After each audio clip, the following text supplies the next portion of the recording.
Bismillahirrahmanirrahim. Assalamualaikum warahmatullahi wabarakatuh. Selamat siang. Saya di sini hanya ingin mengulang sebentar, nanti Pak Jono atau Master bisa menambahkan bahwa sejarah kita dulu adalah 10 November 1957 itu Yayasan Perguruan Tinggi Teknik 10 November berdiri dengan 2 jurusan, yakni Fakultas Teknik Sipil dan Fakultas Teknik Mesin. Hanya ada 2.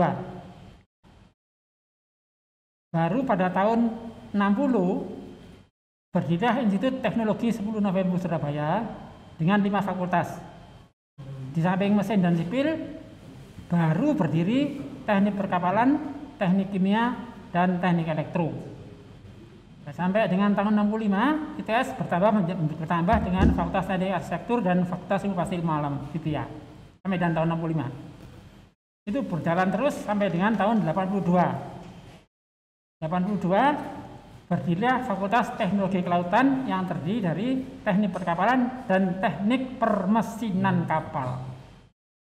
Pada saat itu saya bersama Pak Giono mengajukan nama teknik permesinan kapal ke Dikti. Itu ditolak. Kalau pakai nama teknik permesinan kapal kita harus berada di bawah teknik mesin. Oleh sebab itu kita merubah nama menjadi teknik sistem perkapalan, meskipun keluar kita tetap pakai nama Marine Engineering.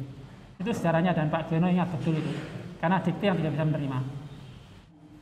Bahwa pada saat tahun 60-70-an itu, tahun 60-70-an sampai 70-80 itu teknik perkapalan itu fasilitasnya tidak ada. Kita tidak punya apa-apa.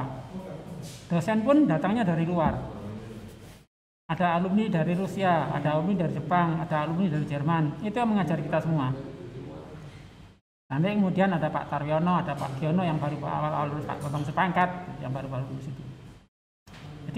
Jadi teman-teman junior bisa bayangkan bagaimana beratnya sekolah zaman dulu.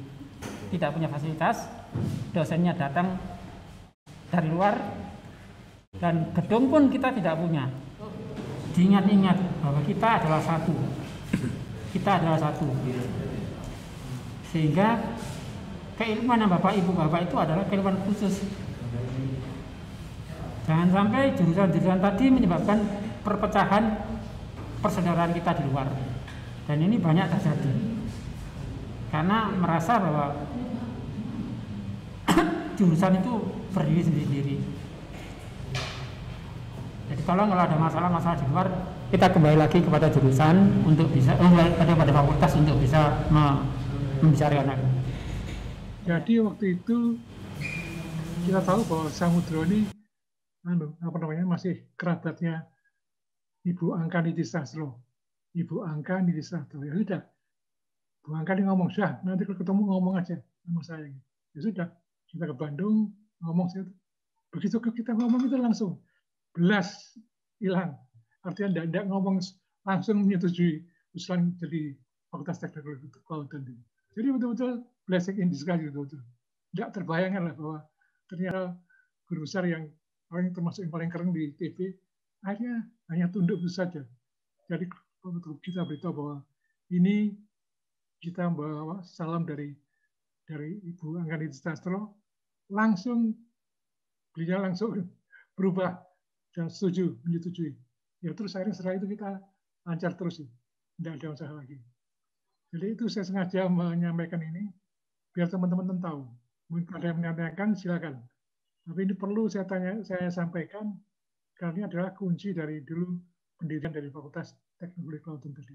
Menyampaikan mengenai informasi bagaimana dulu bapaknya tidak setuju ada Politeknik Perkapalan itu. Di Politeknik Perkapalan itu dulu mestinya sudah berdiri tahun 1992 misalnya. Kemudian beliau tidak setuju karena alasannya sedang membangun ADB gitu, sehingga tidak setuju. Tapi saya tetap ngotot terus, tetap juga tidak mau beliau. Jadi nunggu 5 tahun kemudian, baru setelah itu tahun 1987 akhirnya Pak Sagi setuju dan kita berikan politeknik dua politeknik, satu perkapalan dulu baru politeknik elektronika. Barangkali informasi ini perlu diketahui. Harus diakui. Bukan ke apa ya, maksudnya yang perlu kita perbaiki terutama adalah komunikasi. Jadi kita itu tidak pede seperti itu, terutama dibandingkan anak-anak FEB ya. Itu kelihatan kalau harus presentasi, apalagi kalau itu bahasa Inggris. Sehingga memang waktu itu alhamdulillah anak saya juga lulusan ITS, bahkan sekarang ada persyaratan TOEFL untuk lulus dari paling nggak sebagai sarjana S1. Jadi kemudian yang kedua, dalam proyek manajemen itu makanya saya menanya ke mereka apa tidak diajari waktu itu. Mungkin diajari tapi tidak match dan link dengan kebutuhan industri. Jadi ini sekedar masukan aja bahwa pengalaman yang tadi disebut itu skills atau knowledge itu juga perlu. Jadi sehingga kalau ada nggak tahu kalau ada dosen tamu apa harus seorang profesor atau doktor juga ya, seperti mengadakan kuliah umum untuk sharing pengalaman dia ke mahasiswa terutama yang akan selesai pendidikannya. Ketika kami masuk tahun 71 itu Pak Giono baru lulus. Wah, itu melihat Pak Giono pertama ganteng gagah gitu naik sepeda motor Honda itu saya terkagum-kagum. Awak dewe iki saya itu nggak pernah waktu itu terbayangkan lulus ki yo iso ta lulus kira. Jadi lihat Pak Giono itu luar biasa. Habis itu Pak Cin yang lulus. Kita kalau nggak salah semester 1 ya semester 1. Mesti kon lali sing wani jugurno kali sapa? Mesti lali apa? Sing wani jugurno Pak Giono nang kali sapa? Mesti lali kon. Orang-orang hebat ini. Jadi waktu kita kuliah itu nggak ada gambaran kapan, apakah kita lulus aja nggak ada gambaran, ini bakal lulus deh ya apa ini. Jadi seperti yang disampaikan Pak Tarwiono tadi, saya masih ngalami dosen tetapnya waktu itu Pak Digul. Nah, Pak Digul itu belum usum pembantu dekan sudah PD2. Waktu saya masuk itu Pak Digul sudah PD2. Habis itu Pak Giono. Nah, karena dosen-dosennya sebagian besar itu dosen luar biasa. Kalau kita kuliah kebanyakan sore karena nunggu beliau itu kerja dari PAL, dari Barata, dari mana itu. Kita nunggunya di luar itu jalan Simpang Duku di pinggir jalan tuh. Dosen Kaono. Kita jalan-jalan ke Tunjungan. Sewenenge pol wis. Kenapa kita waktu itu gak tahu kapan mau lulus tuh kalau lulus? Lah ya apa mata kuliah ukur analit gak iso lulus ya. Jadi waktu itu Adil kalau ujian itu kan banyak 3 angkatan tuh. Saya masih ingat kenapa kita itu akrab diantaranya karena gak lulus. Jadi saya Kak Rostam, Cak Ndut, Kencu, angkatan tua murid ini 3 tahun, 4 tahun itu bareng juga fisika itu. Nanti yang lulus itu bukan karena pinter, karena sekti.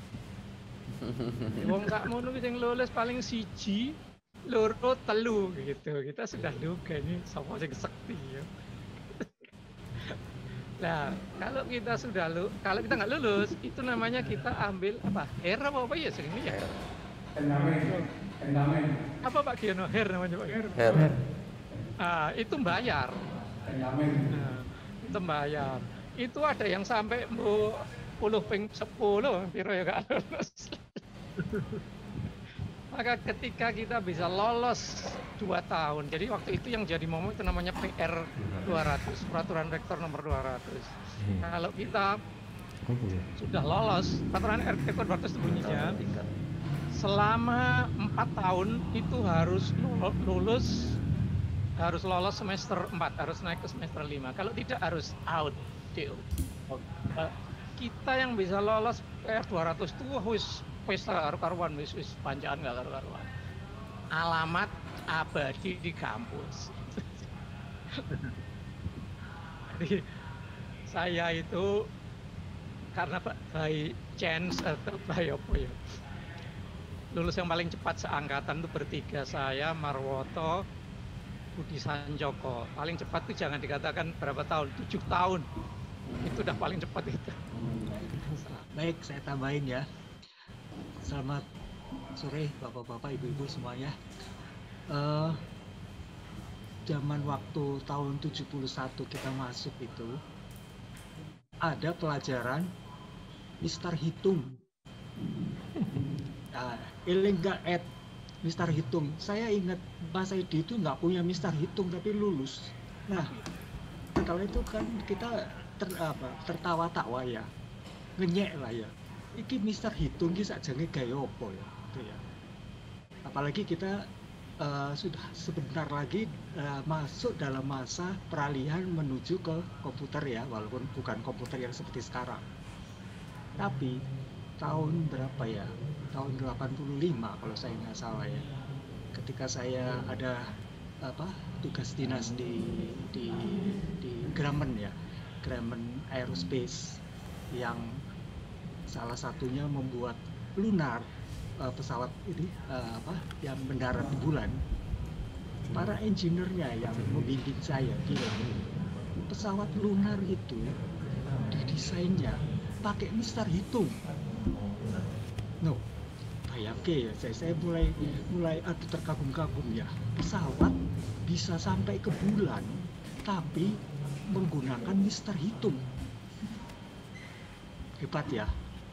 Nah, setelah itu saya nggak ketawa-ketawa lagi atau nggak ngenyek lagi.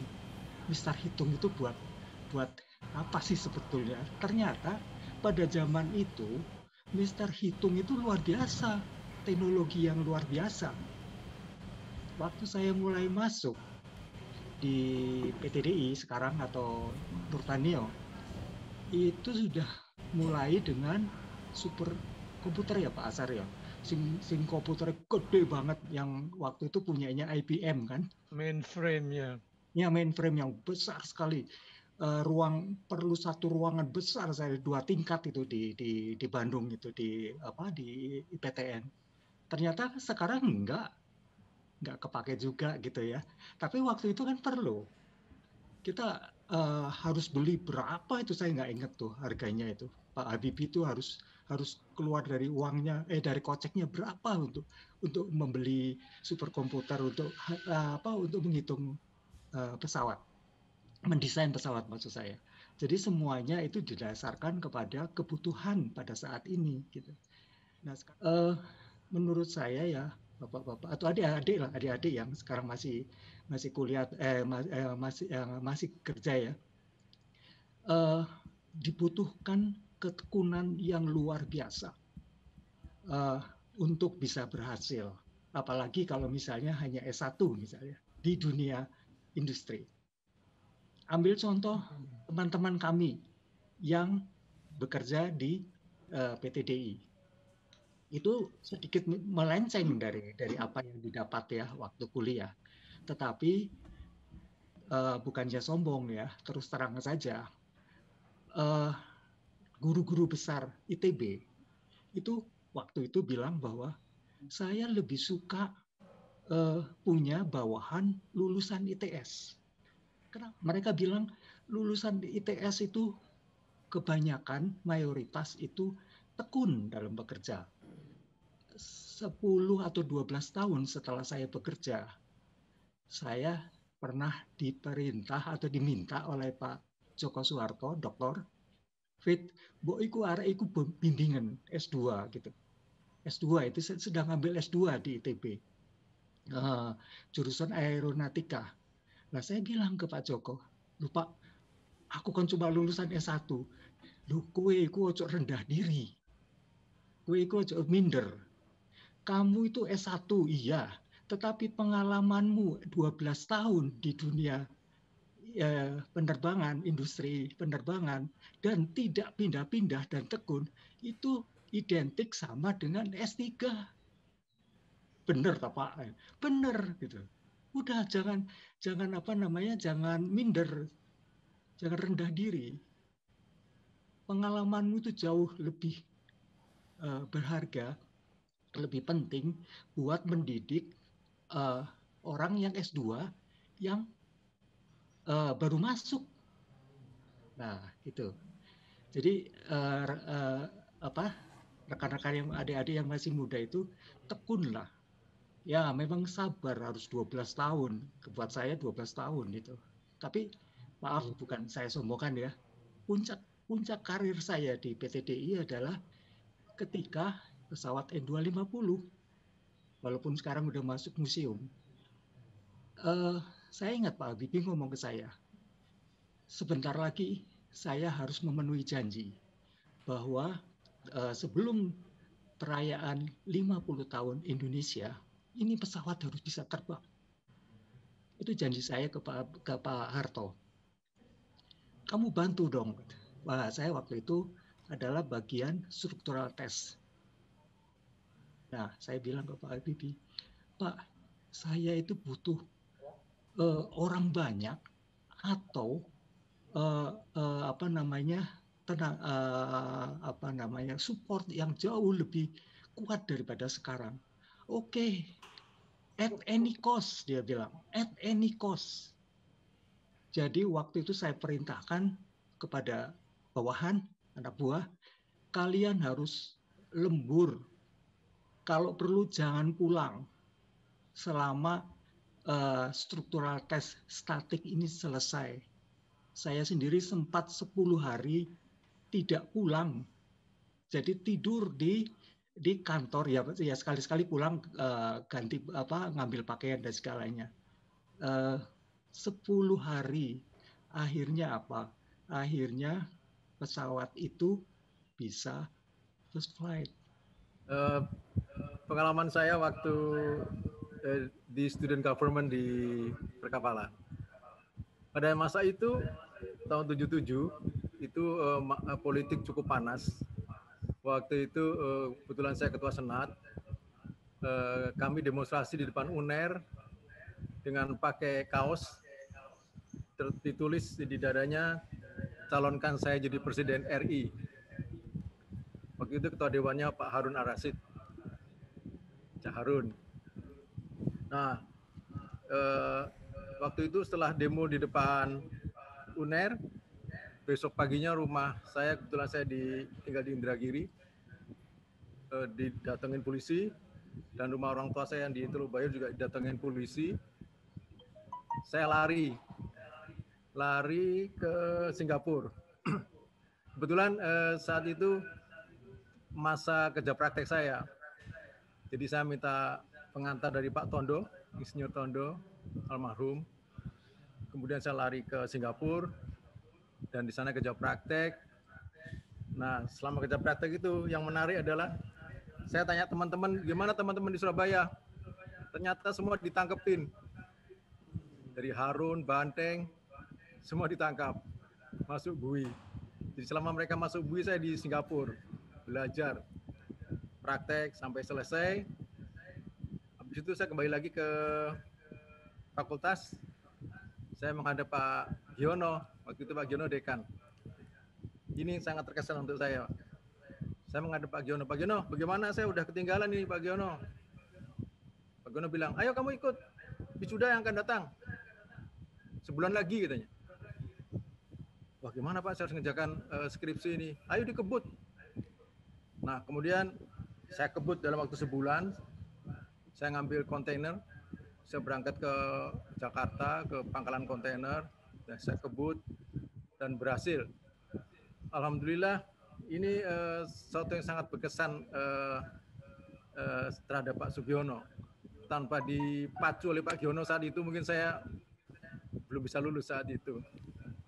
Pada kesempatan ini saya ucapkan terima kasih Pak Giono sehingga saya bisa berhasil pada saat itu. Jadi sekali lagi terima kasih sekali atas kehadiran Bapak Ibu sekalian. Sampai berjumpa dan kami tetap berharap bila ada kesempatan dan kami mengundang, kami dalam hal ini adalah fakultas, Bapak Ibu tetap akan bersedia mengikuti kegiatan-kegiatan seperti ini untuk kebaikan kita bersama. Sampai